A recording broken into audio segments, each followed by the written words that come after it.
Sarah Borgson-Keto, and in conjunction with NERIT's REIT Week 2020 Virtual Investor Conference, I'm joined today by video link with Tamara Fischer, President and CEO of National Storage Affiliates. Tamara, welcome. Thank you, Sarah. So NSA just marked the 5th anniversary of its IPO. How has the company positioned itself since then to deal with the challenges that we're facing today? It's really our differentiated pro structure that has allowed us to position ourselves to face the challenges coming here in the near term, in the next few months and probably over the next year or so. Our structure was actually designed to protect the downside for our shareholders, and our structure aligns the interests of some of the highest quality private operators in self-storage with the interests of our shareholders. And I think people will begin to see the benefits of that realize the benefits of that in the next few months and over the course of the year. Our pro relationships in the industry and in their various markets has allowed us to capitalize on our acquisition strategy and to leverage those relationships to close a greater volume of transactions than many of our peers. And we also have a very strong fortress-like balance sheet. We have access to multiple sources of capital. We've been successful in issuing common equity, both regular way and off of our ATM. We've been successful in issuing OP equity and SP equity, both preferred and common. And of course, the strength of our banking relationships has allowed us to put a very nice $500 million revolver in place, and we tap that as we need to for acquisitions.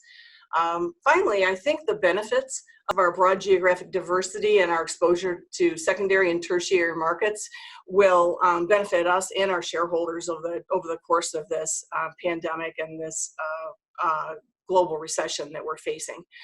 I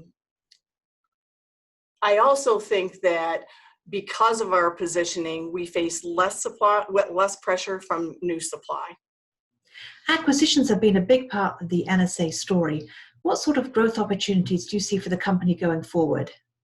So we have a multifaceted growth strategy, and so we grow through the addition of new pros. We grow through the acquisition of assets that are in our pros captive pipeline. We also grow through the third-party acquisitions that are mostly sourced by our participating regional operators. And then finally, we have opportunities to grow through our joint ventures. We have 2 joint ventures in place valued at about $2 billion. We have about a 25% interest in those 2 joint ventures, and we expect to be able to acquire our JV partners' interest in those assets over time. So we do believe we have significant opportunity to continue to grow through acquisitions. In addition to that, I think we'll see some meaningful opportunities in the near term, the next 12 to 24 months, with respect to assets that were recently developed and are currently in fill-up.